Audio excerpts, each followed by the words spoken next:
This is part two. We're going to talk about the AI in like newsrooms because it's almost a similarity in how sports journalism and journalism kind of come together in one.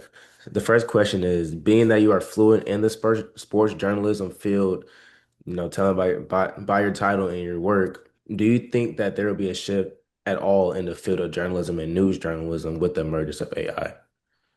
Yeah, honestly, I don't see a difference. I think as it develops in sports journalism, it will be the same way it develops in news journalism. Now, I do think that it's more akin to what I was talking about in the second part of my answers, which is more that our news article type thing. So it's going to really require, I think, it's going to require a lot more of the factual information catching up and it being 100% reliable to be used as readily and to its full potential on the news side, because news is really about that. But I think there are probably uses that they're getting out of it now. Again, I don't work in general news, I work in sports. But my guess is they would probably have some uses for it in similar ways we use it now in helping to find more concise and direct ways of saying the same thing, right? So my guess is that they may be using it right now in similar ways that we would use it in sports journalism. But again, I think their greatest uses I think happen as the factual side of the AI develops. Yes, sir. Do you think newsrooms have begun to incorporate it into their different workflows and their entities of maybe producing shows, coming up with concepts, even using it in the newsroom to control some of the cameras that we see? Yeah, I would guess so. Again, I don't know that as fact, but I would guess so, and I would guess that AI's ability to understand things like demographics and how news stories and words um, are perceived by different demographics. That's the kind of way that I could see where it could be useful in a news context.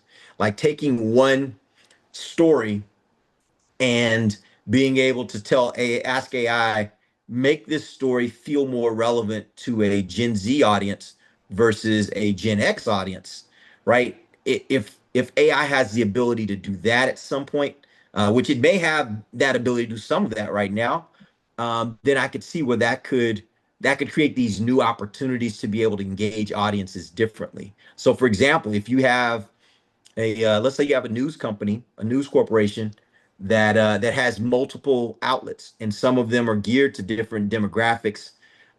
This may AI could make it to where you could have one writer, and you could take the story of that one writer and let AI adapt it to the different demographics to see if you get different results, right?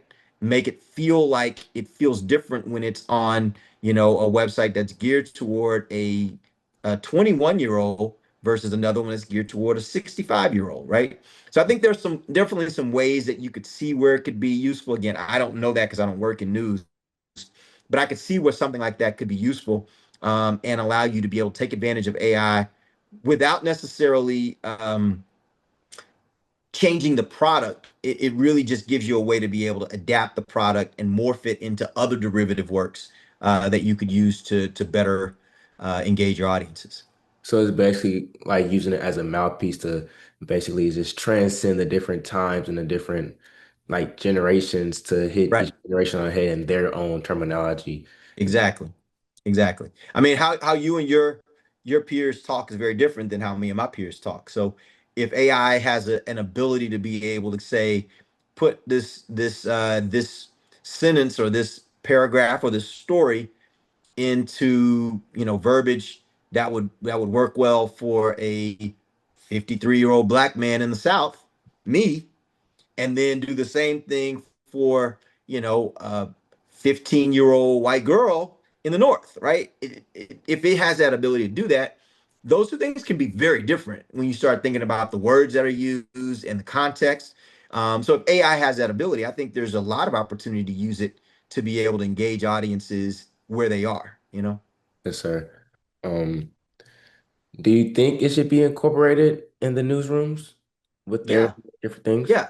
Here's the deal. I think with most technology, when used properly, I think it can provide some great benefits to society. Now, that doesn't mean that there aren't some real challenges with AI, because I believe there are some moral and ethical challenges with AI just as a general concept, right? So yes, I think there are some great benefits, and I do think those things should be explored. I do think this is an industry that should be regulated, though. I think there should be rules and guardrails around how AI is used, what's allowed and what is not allowed, so that we just don't have the Wild West. And really, ultimately, what can happen if there isn't a good foundational guidelines, or a good foundational guidelines set for it, is that you end up not really, or you end up with a lot of misinformation that's being portrayed as legitimate information, right?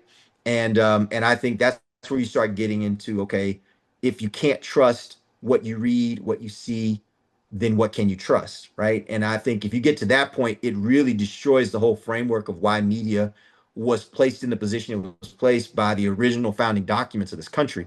Like the reason why there's freedom of press is because there was always this need for the press to hold power accountable.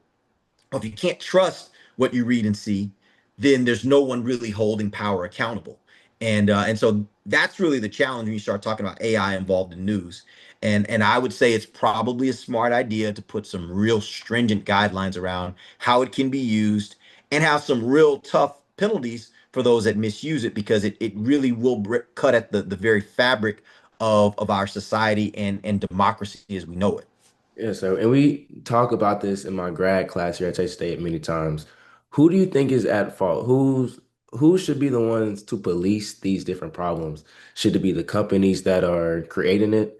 Should it be different regulators like the government, or should it be the ones who are posting and using these AIs? Who do you think should be the ones that are should police it? It has to be the government. And the reason why it has to be the government is the same reason why we have rules and laws for everything else, right? The Because if FCC. you leave it to people to regulate themselves, everybody doesn't have the same moral code. Everybody doesn't have the same foresight. Some people are blinded by money and fame and all the other things out there that are derivatives of whatever they decide to do. So I don't think you can just leave it up to people to do that. I think it ultimately has to be a body, and that's why our government exists, is to set up rules and laws that everybody should abide by for the common good, right?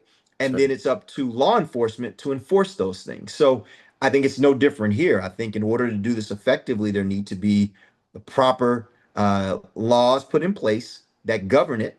And that doesn't mean it's all going to be perfect at one time. It's like anything else, it's a living, breathing thing. So as time goes by, there will be ways that people see, or that the government sees, that people are abusing AI, that's bad for society. Create a law, and then you create a law, and then law enforcement is then responsible for policing that, right? And so I to me, I think that's the only way to do it. I don't think you can leave it up to companies to regulate, because companies are driven for their own good at the end of the day. They're driven by profits, and I don't think that always matches up with what's in the greater good.